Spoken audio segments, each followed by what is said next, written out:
And now, the only survival show that'll have your back in a ballroom blitz. Howdy! In this episode, we're joined by Marshall Hoot of Going Gear.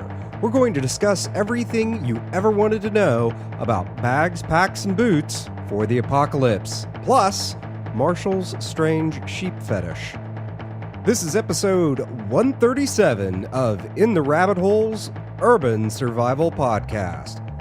I'm your host, Aaron, and you are in the rabbit hole, safe and sound.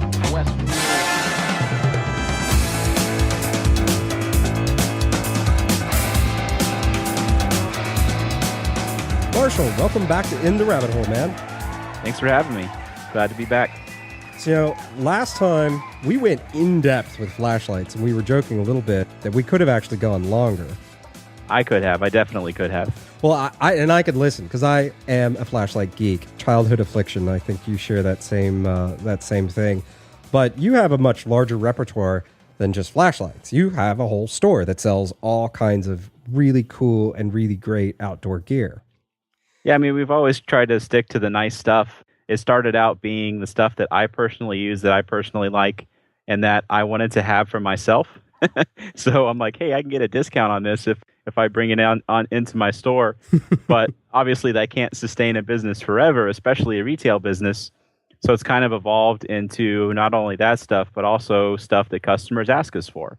So I mean, if they ask us about a brand, I'll go and research it, and if it's a quality product, a lot of times we'll pick it up if enough people are asking for it. But yeah, we've got pretty much everything you need to outfit somebody for a backpacking trip or camping trip or, you know, outdoor survival guys, preppers, any of that kind of stuff. We have all that stuff in spades. That's awesome. And so we're harassing you today to learn all about bags, from the little bitty to the great big, into the world as we know it kind of stuff. Yeah, absolutely. Before we dive into that, quick message. In the Rabbit Hole wants you to become part of the supporting Roving Horde Armada. Visit itrh.net today and become a member for less than $2.50 a month. Members get access to episode archives, exclusive classes, member meetups, private encrypted forums, and other great benefits, like being able to listen to episodes 12 hours before anyone else. That's right, members get to listen to episodes Sunday night at about 5 p.m. Central Time. Join today. You'll be helping us keep the lights on and the show safe and sound. Visit itrh.net today to learn more. Now back to Marshall. Caught some of your videos of SHOT Show and everything else. So what is new and exciting in the bag world for 2015? Nothing. Actually, I don't know which side your listeners lean to. I'm guessing towards the tactical side. But in the outdoor side of things, which I tend to lean to for backpacks just because of comfort. So we'll talk about that real quick. So the outdoor side versus the tactical side. So we're talking about like your Osprey and Gregory versus Maxpedition and Kafaru and Mystery Ranch and all those kind of guys. The outdoor packs are definitely going to be durable. They're going to be long lasting. You know, Osprey and all the big companies, they all offer lifetime warranties, but the focus is going to be more on comfort and ergonomics. So they're assuming you have these things on your back for 10 hours a day, that you're backpacking, long miles, you're going to have some weight on your back. So comfort is a really big thing for them. Whereas a lot of the other guys, the tactical side goes more for durability. So they're going for durability, things you can drag across rocky grounds and throw guns in and throw ammo in and all that kind of stuff. So anyway, that's kind of explaining the two sides of the market and where they focus. On the outdoor side, Osprey has a really nice new pack. It's called the Atmos AG. You may have heard of it. I don't know if you've heard of it before, but it's really cool because the frame of it, so it has an internal frame and it extends down into the hip belt. So the whole point of these big, heavy load-carrying packs is to transfer a lot of the weight and a lot of the stress and a lot of the pressure onto your hips. Saves your back, saves your shoulders, and this does the best job of anything I've ever seen. Got a ton of airflow in it. We got them in, REI got them in, all the outdoor stores got them in, and we all sold them out in like a couple days. Oh, wow. So they've been kind of slowly trickling back in, and we have a few in stock. Yeah, man, it's awesome. Most comfortable pack I've ever had. The pack industry, it's not like flashlights where you're constantly getting new technology. You're constantly getting this new circuitry and LEDs, or the knife guys where they're making these really cool designs. backpacks are backpacks. There's not a lot of, big upheavals or revolutions in the industry. This is the first thing I've seen in a while where I'm like, man, that is new. That is cool. That's really nice. So Osprey Atmos AG is probably the best thing going this year, in my opinion. That's interesting. Starting with the bigger packs, I think we get there and then work our way down to the smaller stuff. And what you were saying about durability has always been kind of a question in my mind, because I've had outdoor packs. Used to do a lot of backpacking and stuff, and then I've also got the tactical packs. I've never gotten into the Mystery Ranch level of stuff. You don't want an $800 backpack?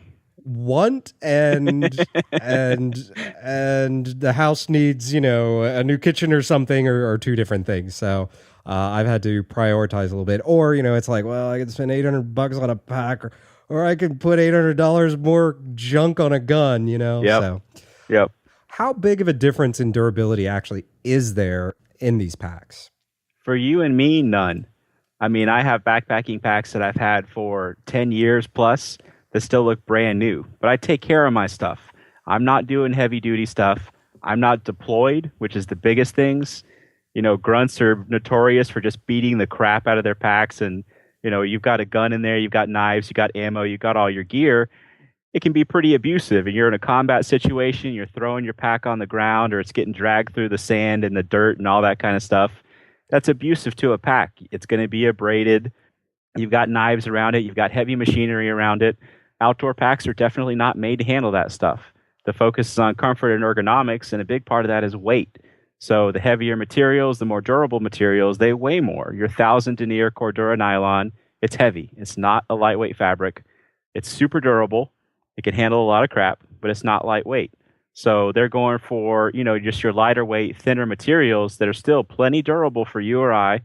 And, you use them on a regular backpacking trip, or use them in a bug out bag, or whatever you want to use it for, and they're fine. It's just when you're at your, your military level, somebody just beating the crap out of the bag day in, day out, that's when you're going to see the difference. Okay. I guess as far as a price difference, does there end up being a real price difference between, I mean we were joking around about Mystery Ranch and Kifara, or the bag company whose name I can never get right. Kafaru, thank you. Kafaru. I'm going to get angry letters from them.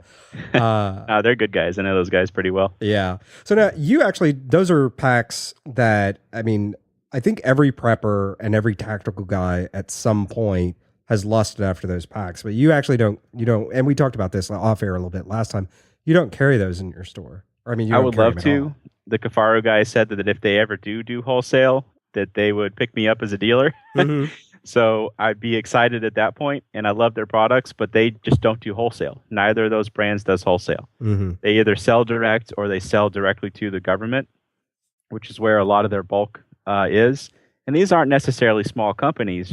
Well, I guess they're relatively small, but they have, I'd say probably 50 to 100 employees. So a lot of people making packs, but their focus is definitely on unit purchases. So the government purchasing large amounts at once, or local governments purchasing large amounts at once for the police officers or whoever else needs them. So that's where their focus is. They're all on either direct sales or directly to the government kind of stuff. Mm-hmm. And again, you're talking in the 800, and I think I configured one pack one day, and it was like a $1,500 pack screwing around or something like that. Oh yeah, if you configure, or if you look at an Osprey pack, so your high-end outdoor packs for a backpacking 50-liter, which is going to be your weekend kind of pack, those are probably start around $200. You could easily spend $500-$600 going for an Arcteryx or somebody like that. But they start at about $200. You can get a really nice one for around $300. You start looking at Kafaru and Mystery Ranch in the same kind of size range, then you're talking about, $600-$700. Mm-hmm. But they're made in America, very high quality materials, excellent designs, great customer service. So, all that stuff costs money. Yeah, definitely. And that actually brings up a point. And actually, I didn't even have this as part of my show notes, but now I'm curious about it. Why is Arcteryx so expensive? Arcteryx I'm not gonna. I was about to say the best, and I'm like, I'm a dealer. I don't want to. I don't want to hear it. Hope that none of my other dealers or my other vendors will hear this podcast. But they honestly really make some of the best stuff. So you look at a lot of the innovations in the industry. They're the ones that are doing it, especially on the apparel side. Their backpacks are pretty expensive, but they're constantly getting Gear of the Year awards. They're getting the Backpackers Editor Choice Awards. and they're doing some pretty cool stuff on their packs. They're doing like waterproof backpacks, like fully waterproof backpacks with laminated zippers on them and like laminated pockets and just cool stuff that nobody's really tried yet, or they're the first ones to try. Those materials, that research and development and all that kind of stuff, it's like the Kafaro and the Mystery Ranch. That stuff costs money. Yeah. So, yeah. Not that Osprey makes a bad pack or not that Gregory makes a bad pack. There are definitely companies out there that do make bad packs, but they're just using not the super high-end, most expensive materials that you can buy on their full line of packs. Now, both of those companies, Osprey and Gregory, you can easily get a $400 pack from them, but they also have the $200 packs. So somebody at the entry level, they have those packs. Arcteryx they don't do that. They don't do the entry level. Yeah, I remember watching a video from Arcteryx and how much research they put into their Wolf Gray on their leaf line. Oh, yeah. And I remember just sitting there being just fascinated watching. I mean, I'm a huge geek, so I'm easily fascinated. But I mean, I just remember, okay, I see where these guys are putting money. I mean, they're really, like, they're not screwing around. Like, they really put a lot of thought into everything, it looked like.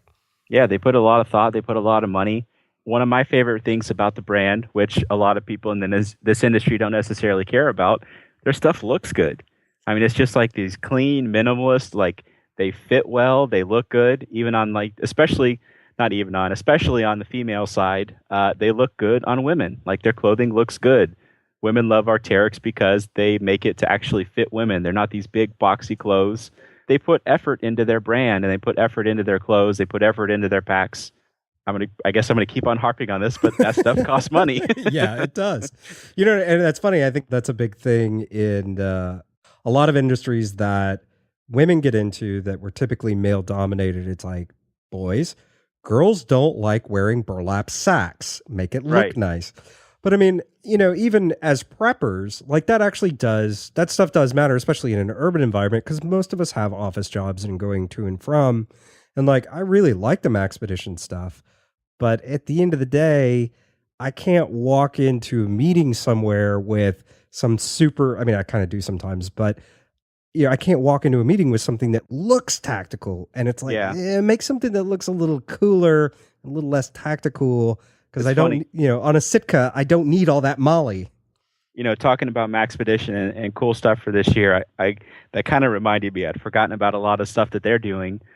Just like Arcteryx, they're a pretty big innovator in the pack industry. So, I mean, Maxpedition is doing a lot of the stuff that everybody else copies. They're doing a lot of the sling bag designs and the organizer designs and the shoulder bag designs and all the stuff that a lot of people are copying. A big push that they've had lately is stuff exactly like what you're talking about. So the kind of cleaner looks, no molly on the outside, just clean nylon. And it's nice to see that because we have a lot of customers that are asking us probably the same kind of thing that you're asking for, something walking into a boardroom that doesn't have 1-inch webbing covering the whole thing. Yeah. And I mean, that's something that I think we're starting to kind of see is the more gray in the sense of it being subdued, not necessarily the color, but not fast enough. But I think like, who's it? Vertex came out with a line that, I mean, it's still ripstop and I get the point of ripstop, which I look at ripstop and I'm like, oh, tactical, but most people don't. But you look at 1-inch webbing on stuff and you're like, oh, that's tactical. Yeah, it screams, I have a gun in here, I have a knife, I probably have some bug out materials in here. Yeah. You talk about the gray man approach. I've had a couple of my employees actually have had their bug out bags stolen. And it's always, it's the Maxpedition bags, it's the 511 bags, it's those kind of bags. And I tell you what, if I was a thief, those would be the first ones I would go for. Because I'd look at one of those and say, that bag probably has $1,000 worth of stuff in it. So easy. Yeah. I'm all about especially if it's something you're going to leave in your vehicle, I'm all about the Osprey or even like a JanSport or something like that people are like, yeah, that's probably got some like, moldy gym shoes in, something that's a little more subtle. Yeah, definitely. And I remember back when I was doing like really heavy backpacking and stuff, like fit actually does become a huge issue. Can you walk us through a little bit? What do you look for? Like if you're sizing somebody up for a bag or if you're sizing up a bag for yourself, what do you look for in the way it fits? Because I mean, a lot of the people are looking at these packs from like a standpoint of bugging out. And while I don't really agree with these big giant bug out bags, whether you're using it for that or using it for hiking, fit is really important. I absolutely agree. One of the biggest things you need to do if you're looking at a pack is most manufacturers are going to have torso size listed somewhere on the pack if they size the pack. If you look at Osprey, you look at Arcteryx, you look at a lot of the brands like that that assume that people are different sizes, which is a pretty good assumption. They're going to have torso size on their pack. You know, like a small medium is this torso length, a medium large is this torso length. So while I would love everybody to come to my store, I realize not everybody is close to Smyrna, Georgia. Go to an REI, go to a reputable specialty outdoor store. Pretty much anybody that sells any of those kind of brands that we've been talking about, they're going to have a torso measurer. So you can get your torso measured, hopefully give them the business. Please do give them the business, speaking as a retailer. But even if you're shopping online, you know, that gives you the ability to kind of get an idea of what your torso length is, and you can use that to get a properly sized pack. That's a big reason why I think brick and mortar stores like mine haven't gone out of business, because, you know, Amazon and those kind of places definitely kick our butts. It helps a lot, people being able to come in and try on packs. You know, that's a pretty big thing, because you put it on, we put some weight bags in there, you can see how it fits, you can see how it feels, and all of a sudden this pack that you are in love with, you're like, wow, that doesn't really feel all that great. Maybe it's not the right pack for me. Maybe it's something that I need to try on a different pack. Because, I mean, nobody's really making anything so super specialized that you can't get it from another brand or even from the same brand. Osprey probably has like 10 or 15 different 50-liter packs. So, I mean, you've got a lot of choices even from the same brands. Maybe you need to move on to something else. And the best thing I can recommend is just go somewhere and try on the packs, because it's going to make a huge difference. We have a lot of customers that really like the sling bags. And I like sling bags. I like shoulder bags, kind of having it over one shoulder, being able to throw it around and quickly access stuff is nice. But the big drawback to that is you start putting some weight in that. Imagine 30 pounds on just one shoulder. It gets kind of uncomfortable. Mm-hmm. So going into a store that knows that kind of stuff, that knows how to fit somebody, that knows how to pack a bag, can make a really big difference. You know, giving tips on pointers on how to pack the bag, how to fit the bag, how to, you know, get the proper fit for your body type and that kind of stuff. You mentioned like packing a bag and stuff like that. How do you determine how big of a bag you need? How much crap you're going to carry, I guess. I knew that was coming. Yeah. So me, you know, it needs to be pretty massive. Now I've cut down pretty drastically over the years. That really is what it is how much stuff you're going to be carrying. And it's funny that we're doing this, because I just taught a backpacking class a couple days ago in our store. And so all this stuff is fresh on my mind. I'm like, what did I talk about in that store or in that class? One of the big things is everybody on their first backpacking trip takes too much stuff. Either that or you can't afford anything and you take the bare minimum. But most people, they take like everything, even remotely camping, backpacking, hiking, tangent relation you have to any of those things. They'll take it all on their first backpacking trip. The family album. Exactly, yeah. Then you get home and you're like, wow, I didn't use any of that stuff. So one of the best recommendations I can give is when you do all this stuff, when you're packing your bag, the second time, pay attention to what you did the first time. Hopefully you took notes. Be like, I didn't use any of this stuff. Anything that I didn't use, I don't need to take, or anything that's not essential. So, I mean, any kind of emergency medicines or any kind of daily medications or stuff like that, obviously, if you didn't use them, you still need to take them. But there's a lot of gear that people take and just never, ever use. And like, don't take that stuff. Don't carry it. Mm-hmm. It's just going to be extra weight. It's going to be extra stress on you. Save yourself the effort. Yeah, that was one of the things that a buddy of mine that comes on the show often that we did a tactical class with. That was one of the big things he was telling everybody in the class, and it's something I've always done as a camper and everything else, is I actually do keep notes. I have a camping journal, and I write down, what did I use, what did I not use, what did I wish I had, what did I wish I had thrown away and bought something else, or just flat out never bought before.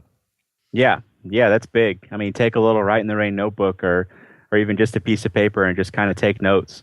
A lot of people take their cell phones on hiking trips these days. Just take notes in your cell phone. You know, whatever you have to do, just take notes of what you did. And that can be a really big help. Yeah, it seems like such an anal retentive thing to do. It is actually extremely helpful. Like one of the weirdest things and actually James was teasing me about this on the show, I actually carry a few solar landscape lights with me, real small, lightweight ones. And I will plant them around my tent at night. One, it's so that other drunks, well, besides just me, don't stumble into my tent in the middle of the night, which has happened before. And then also, if I get up to go relieve myself in the middle of the night, I know exactly where my tent is, so I don't go wandering into somebody else's tent. That's one of the funnier things I've heard. Somebody taking. Why don't we off air? I can give you some pointers on things that are a little bit lighter weight. I have the reflective strings and stuff, but it's always just so much fun to plant the landscape lights and watch everybody's face go, what is that idiot doing? What is he doing? But it's funny. After the first night, everybody looks and goes, that's actually kind of cool. That's funny. Yuko, they make like the little candle lanterns and stuff like that. Mm-hmm. They actually make what you're talking about, but they make them as tent stakes. Oh, that's really cool. See, such a random side job, but I always thought, I was like, why doesn't somebody make these like tent stakes?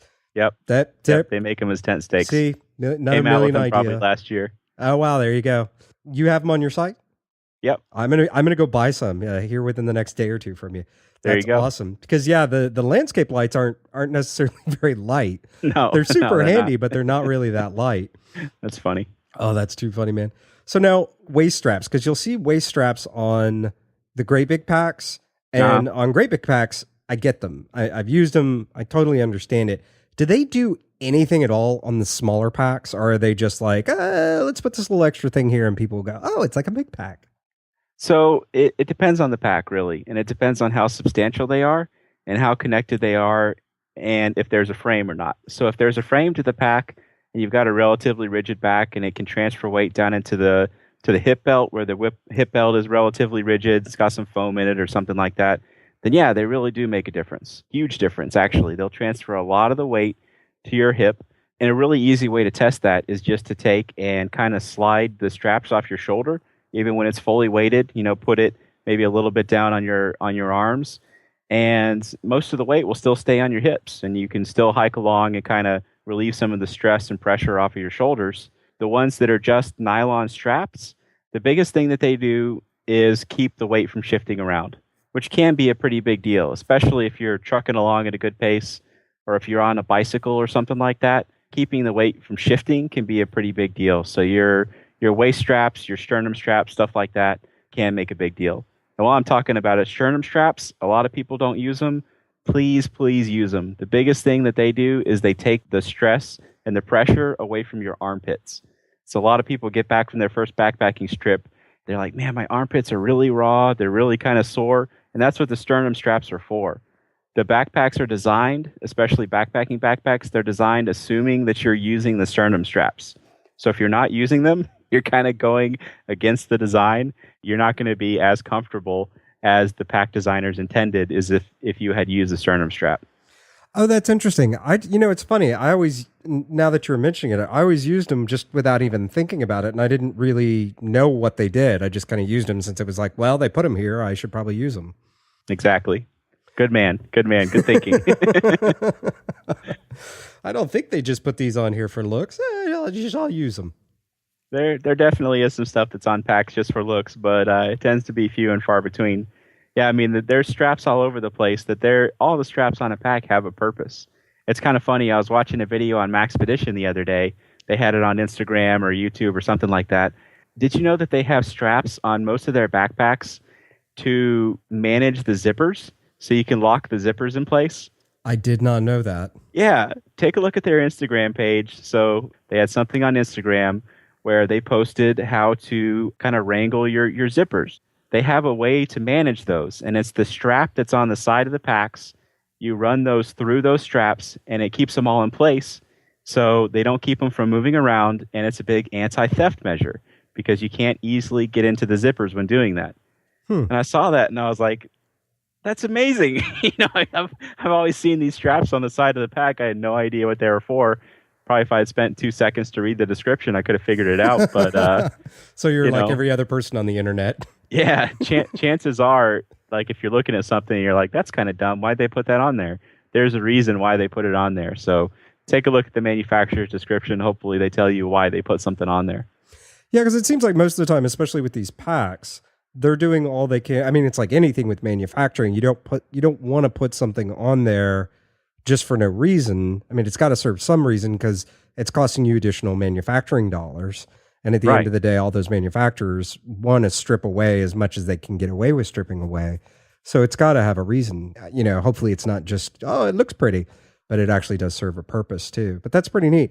That actually brings up a topic, and it's kind of a random side jaunt, which is those steel mesh kind of security cables you see from time to time on packs. And I think usually they're kind of marketed towards like, the college kid that's going to go backpacking through Europe or something like that. Have you ever gotten into those? No, it's a company called, what are they? I think it's Pacsafe, I want to say. I used to work for another small outdoor retailer, and they used to carry them. And yeah, those things, I absolutely recommend them. We, at the old job and at the current Going Gear, we have a lot of customers that travel a lot. So, I mean, they're going to places that are maybe not the best parts of the world. And even in some of the best parts of the world, your classic tourist cities, your Paris, your Rome, your London, and all those kind of places, a lot of people know that if you come up and try to snatch a bag off of the back of somebody, they're going to notice. But Pacsafe, I really hope I'm saying the right company name. So somebody do some Google research and make sure I'm saying the right name. They have bags that have that steel mesh actually embedded in the fabric of the bag. So people will come up and they'll slash the bottom of the bags because you don't really notice that. You don't really feel that. There's no pressure against you. They just cut open the bottom of the bag and kind of let stuff drop out into their own bag, into their arms or whatever. So these bags have mesh built in to kind of combat that. Oh, that's neat. I did a quick Google. It is PAC safe. So you were saying it right. Yeah. Good. That's right. Really Yes, we're talking about all these different manufacturer solutions. Chances are, if you're thinking of something like that, somebody's probably come up with a solution for it. And if they haven't, then that's probably a pretty good market opportunity for you. Exactly. You can start your own little company. Like Landscape Light steak tents. I totally missed out on my opportunity to make $1 million. Yep. So now when we're moving into kind of the mid-size packs for like the 72-hour kit, which I'm a big proponent of, make your 72-hour kit as small as you can, because most people are not hiking often enough, aren't exercising enough that they really have the body weight to be humping an 80-pound ruck. When you get down into those smaller size packs, what are you looking for in those? Because, I mean, you don't have the internal frame necessarily, and you don't have maybe as much support going on. So what are you really looking for in those packs? When you're in the larger packs, your biggest thing for me is going to be fit. They're all going to have roughly the same features. They're all going to have your large pockets. They're all going to have probably some smaller organizational pockets. And this is when we're talking about the higher quality brands, of course. They're all going to have your good materials. When you get into the smaller packs, I think it's just massively personal preference. So, I mean, it's what do you want to do with the pack? So, I mean, is it going to be primarily a camera bag? Is there primarily going to be an EDC bag or a bug out bag? That's going to dictate a lot of how you're going to use the bag and what kind of bag you need. So a lot of people like your shoulder bags, like your Maxpedition gear slingers and your Versapacks and that kind of stuff, which are kind of nice because you take your kids to Disneyland or Disney World, or you go to amusement park or something like that. It's kind of nice to be able to have the pack on your side. You can have your essentials in there. You can sling it around to the front and quickly get into it. In other situations, maybe that's not the most appropriate thing. I mentioned bicycles before, and the reason I say this is because when I was in college, I rode my bike to campus every day. A sling bag or something like that, I tried it a couple times, and it was always shifting its weight. I couldn't really keep it in place. It wasn't really good for a bike. So for me, a backpack where I could put the sternum strap on, I could put the waist strap on and kind of tighten everything down, keep it really tight and secure, or like your classic Timbuktu messenger bag or something like that is more appropriate for me. So it really depends on what you're going to be using it for. And then after that, it's going in and trying a bunch of different bags and kind of getting an idea of what's out there and what works best for you. I really like organization. The Maxpedition Neat Freak is my favorite thing of all the stuff that they make, just because it's so ridiculous on how many like pockets and pouches and sheaths and little organizer things it has built into this one pack. Like you could have pretty much anybody's like EDC toolkit and have an individual slot for every single thing. I think that's absolutely amazing. Mm-hmm. But some people don't care. Dave Canterbury, I've known him for a while. He's a big proponent of just taking everything and shoving it into a bag. Like he loves these 50-liter bags from Seal Line. Mm-hmm. So Seal Line, they're the classic like dry bag company. So any kayakers heard that name. They're really big in dry bags. Well, they make backpacks that are essentially dry bags with straps attached to them. So they're these waterproof roll top bags that Dave Canterbury absolutely loves. If you don't know who Dave Canterbury is, he's a survival guy. He's been on Discovery Channel on Dual Survival. He's got a big YouTube channel and all that. But anyway, he loves these things because what he does is he takes and just dumps everything into the large main pouch. And when he gets to wherever he's going, he puts out his little ground tarp and dumps everything onto the ground tarp. And that, like, just even saying that kind of makes me cringe a little bit. Like, I'm like, please don't do that. But that's what works for him. That's what he likes. That's what he likes to do. So the type of pack that you're carrying, once you get to the smaller bags, is the largest part's going to be personal preference. Go with a respected, trusted brand that makes quality products. There's a lot of guys out there that are copying these trusted brands that are, not necessarily making the best products. Try to avoid those as much as possible, because I will tell you from personal experience, you're just going to end up going and buying the higher quality product. We have customers that come in on a daily basis that went in and bought I don't want to name any names, but everybody knows who makes $20 tactical backpacks and that kind of stuff. Mm-hmm. And we have customers that come in all day long that they fell apart on them. The stitching ripped, or the zipper fell apart or something like that. Buy from a trusted brand, get it on sale if you have to, but buy from a trusted, respectable brand that makes a quality product. If you do that, you really can't go wrong, as long as you get the pack that's kind of fits your needs. Okay, that makes perfect sense. You brought up an interesting point a little while ago about like Cordova, and we talked very briefly about like ripstop. So what is the real difference with those? And I mean, do you really get the value out of them? I mean, are they really all that they've been hyped to be when you're looking at like bag materials? Yeah, I mean, it's the same as anything else. If you're talking about like high fashion, when you start getting into, we're going to use apparel as an example. If you're talking about high fashion, you're mostly paying for the name. I mean, yeah, they're using high quality materials. Yeah, they're using high quality construction. But if they're taking the exact same material as another company that's maybe a third the price, are you really going to get a difference? No, you're paying for the name. Now, when you move over into the pack market or into your technical apparel like Arcteryx or Marmot or Columbia or any of those kind of guys, you're paying more for the material. So a lot of these materials get expensive, like Gore-Tex, for an example. Everybody knows Gore-Tex. It's a super high quality, very well respected company. That stuff's expensive, especially their newer materials. They're more breathable, more durable, all that kind of stuff. Materials, they get more expensive. And it's the same thing in the pack market. When you start getting your Corduras, these things that have these, long histories of being really durable, really high quality products, that stuff costs money. You get the YKK zippers, which are nicer and more durable, and they slide smoother.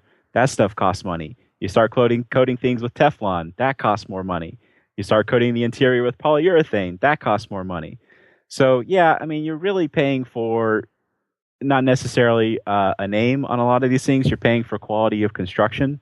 And a big part of that is the materials that goes into it, especially your fabrics. Because, I mean, some of these fabrics, if you ever look at making your own stuff, like your Sil nylons and your 1,000 denier Corduras and all this stuff, your sailcloth and that kind of stuff, that stuff gets expensive. So it's the same on a manufacturer side. Yeah, they're buying a lot more of it at once. Probably costs them less, but it still costs them more than using your, garbage off the shelf stuff. Mm-hmm. So does ripstop really work? I mean, is it actually more durable than like some other just kind of lightweight nylon material? Yeah. Yeah, it is. Nylon it really is. material? Yeah, it's the big things it's going to be resistant against are abrasion, and then when it gets holes, containing that hole. So not letting the hole travel up into the different parts of the fabric. That's where you're going to see the biggest difference. Okay. Now, you brought up something interesting a little while ago that I'd love to circle back to as far as like packing a pack. We're joking around about Dave Canterbury dumping stuff out and making you and I both cringe. So when you're packing a bag, and I know like with bug out bags and stuff, this is something that most people haven't really thought about other than just organization. What do you look for? And I guess, what do you teach about when you're teaching somebody about, hey, look, this is the right way to really pack a bag and distribute the weight and stuff like that? So the best thing I can tell anybody is to take all the heaviest stuff that you have, all your big heavy, like your water and your food, anything that's kind of dense and heavy, and kind of line it around the outside of the pack and swing your back around and see what that does. You're basically going to start turning in a circle, and the momentum is going to throw you around, and you're going to keep on going in a circle. And once you get that in your head, you realize, hey, man, I want all this heavy stuff as close to me as possible.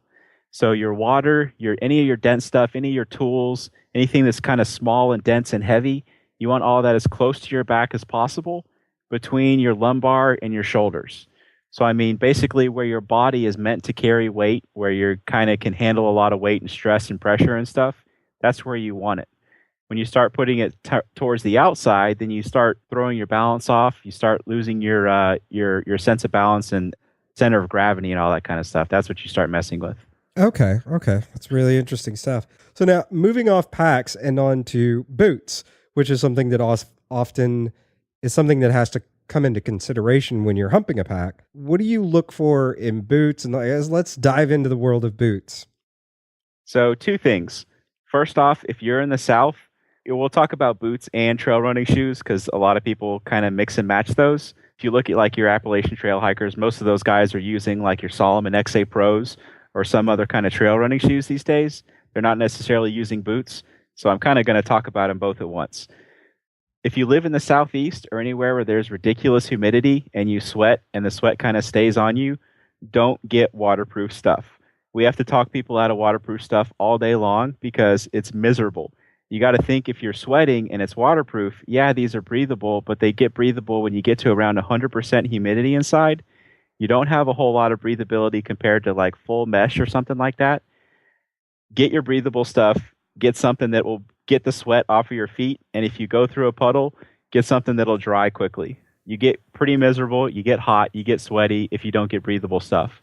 With boots, taller stuff, yeah, I usually go for the waterproof stuff just so you can, go through puddles and stuff like that a lot easier. For boots, the best advice I can give you, this is going to be a really short conversation compared to packs, is go to a store that knows how to fit boots. We know how to do them. Most REIs know how to do them. If you see a Brannick device, which is your classic shoe sizer kind of thing, then they probably know how to use it. Hopefully they know how to use it. If not, go look on YouTube. You can figure out how to use it yourself. But go to a place that knows how to fit boots, that knows how to fit shoes, and talk to an employee and have them fit you. And as long as you're in a place that sells high quality stuff, you're good to go from there. All the brands, your Oslo, Keen, Solomon, La Sportiva, any of these guys that have been around for a while and have good reputations, they're all making quality stuff. So the biggest thing that you're going to fall into is fit. Boots that may fit me may be terrible for you.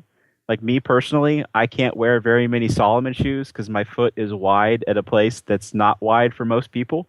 So even wides don't fit me right. But the Solomon Quest boot is my favorite boot in the world, and it fits me really well.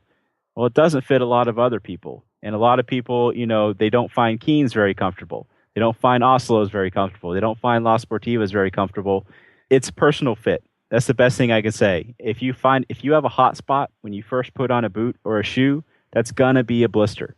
So when you first put on a shoe and you feel it like rubbing up against yourself, you go on like a little incline plane or something like that, where you can feel like the kind of stress and pressure that you're gonna get when you're walking around and hiking around. Any kind of little pressure point is gonna become a blister over a day-long hike. So go to a place that knows how to properly fit you, and you can avoid all of that stuff up front. So what do you look for based on like the pack weight? Is that, because that was like a huge thing when I was much younger. It was like, oh, you got to have these super heavy boots if you're going to be carrying a heavy pack versus, you're talking about it being more popular now to wear the trail running shoes. Is ankle support not quite as much of a stress point as it used to be, or? Qualified, yes. So a big part of that is going to be your fitness level. So, the fitter you are, the kind of lighter weight boots you can get away with. There are some situations where you kind of step wrong on a rock, you're going to roll your ankle no matter what.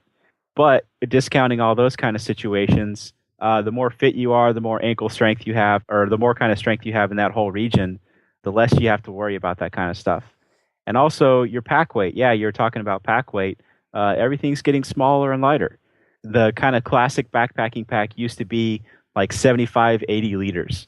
We hardly ever sell packs that big anymore because everything's getting so small and light, and so many people are shifting over to down bags. They're seeing the benefits in those. They're shifting over to hammocks. They're shifting all over to all these things that are smaller and lighter, that you can get away with a lot smaller, lighter pack, which also means you need less support down at your feet. The kind of typical backpacking pack these days is kind of 50 to 65 liters. We do occasionally sell 85 liters to the guys who are going on like 2-week trips with no chance of resupply or anything like that. But everything tends to be smaller and lighter these days, so you need less support. But yeah, definitely fitness level, doing some basic stuff to strengthen your calves and strengthen your ankles helps out a ton.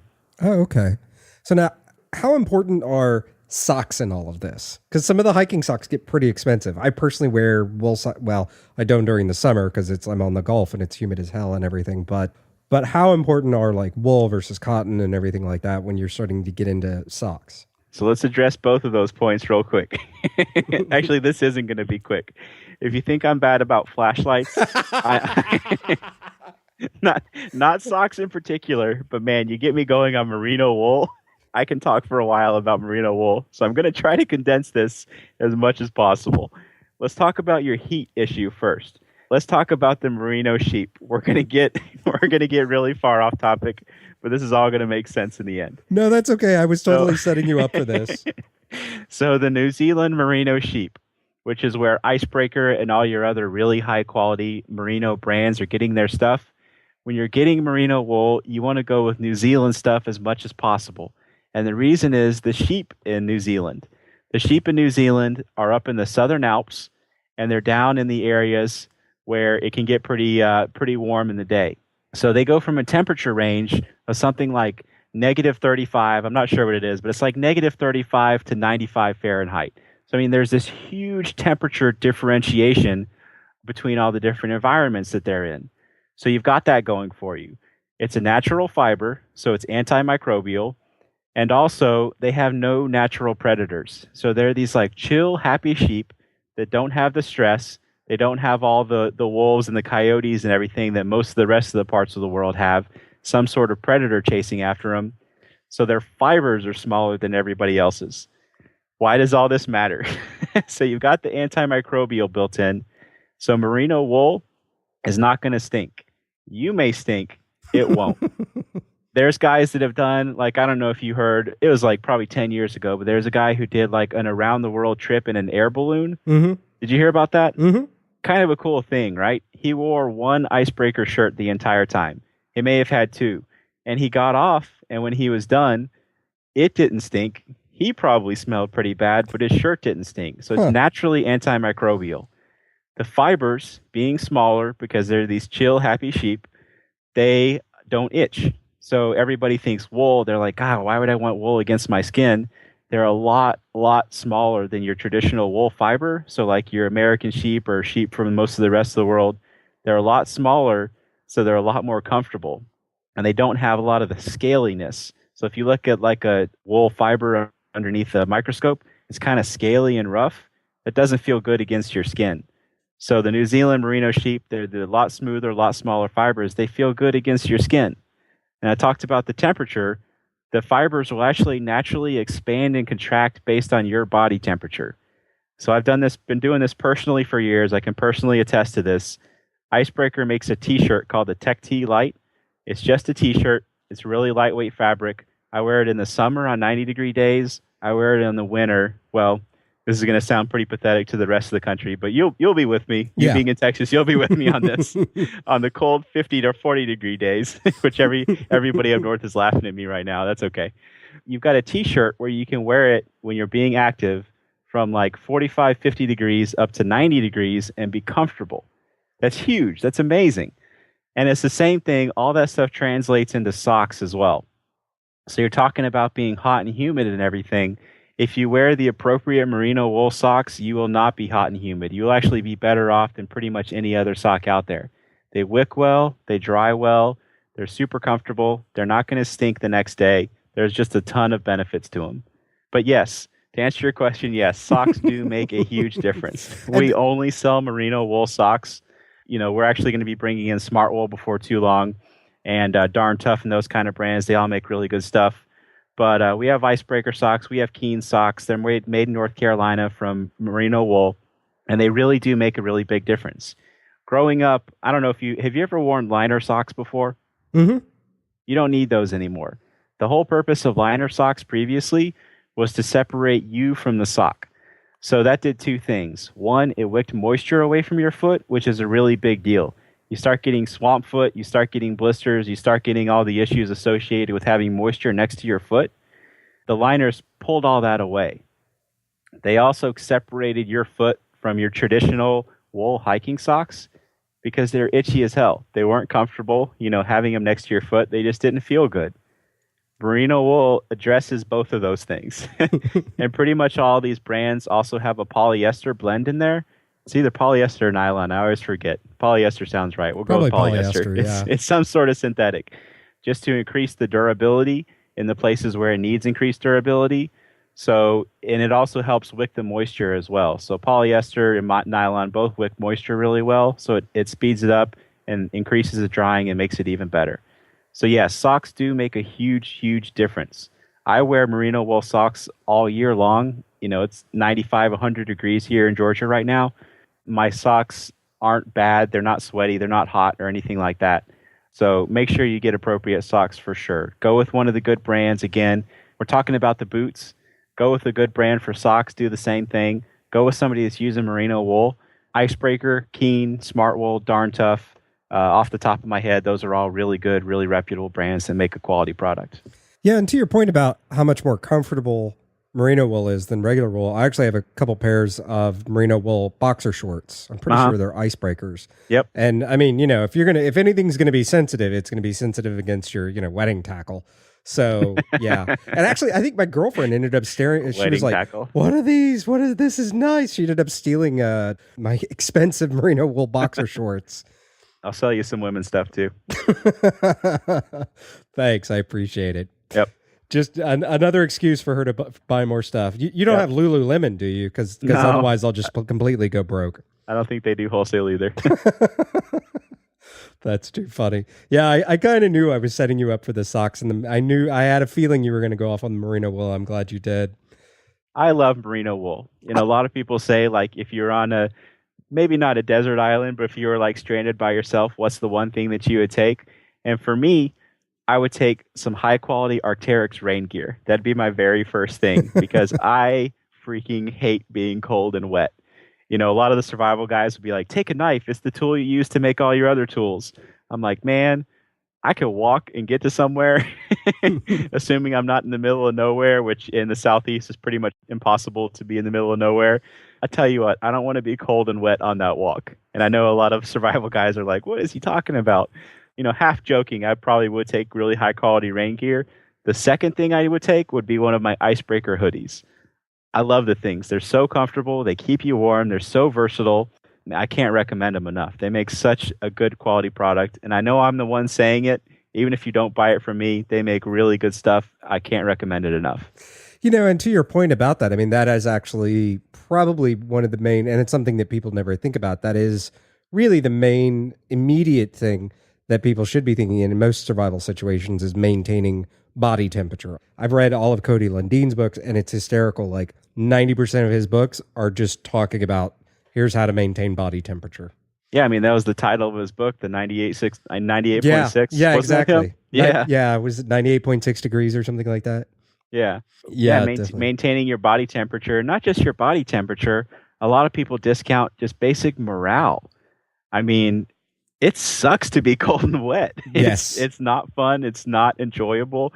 It's really hard to put yourself in a good mood. You've got to be a pretty positive person to be cold and wet and in a good mood. And morale, your personal just feeling and the way you're approaching the situation can make a massive difference, not just in a survival situation, but just in like daily life or even going on a hike or something like that. Just the way you approach the situation can be the biggest deal of all. I find it very difficult to do those things when I'm cold and wet. Yes. I like to be warm and dry. Well, Marshall, I sure appreciate you coming on today and sharing all of your knowledge, and we're going to try to have you back on again this season to talk about more gear. Now, again, you do more than just flashlights and now more than bags and tents. You have a whole store. Tell us about that real quick. A lot of people call us a redneck REI, which is kind of funny. I love that. Which is kind of funny because a lot of the stuff that we sell is higher end than what you're going to find at most REIs. But we do get into a lot of the more tactical side of things. So we have 511, we have their packs and bags and belts and all that kind of stuff. And we have Maxpedition. We have a massive knife selection. We have a massive flashlight selection. But it's all pretty high-end stuff. We don't really get into a lot of the entry-level stuff. But your typical, a lot of the REI customer, your granola kind of REI customer comes into our store and they're like, oh, knives and flashlights, that's kind of interesting. So they're like, oh, they associate those with, hunters and rednecks and that kind of stuff. When really we're more going after the EDC crowd and the prepper, not necessarily prepper crowd. Your EDC, your gadget guy, your person who just likes high quality premium gear kind of stuff. Well, that's awesome again. And what website address again? Goinggear.com. And I think we have a coupon code. We shared it last time. It's just Rabbit Hole. And that'll save 10% on pretty much anything on the site. Awesome. Thank you so much, Marshall. I'm looking forward to having you on again next time. Excellent. Thanks for having me. Before we sign off, a few quick announcements. First, links to goinggear.com and show notes for this episode can be found at www.intherabbithole.com/E137. We encourage you to stop on by, leave your thoughts and questions about this episode there in the comments. Second, tune in next week. We'll be interviewing, you're not going to believe this, a financial analyst from LA turned gun-toting Texas rancher who will walk you through how he became a micro rancher, and you can too.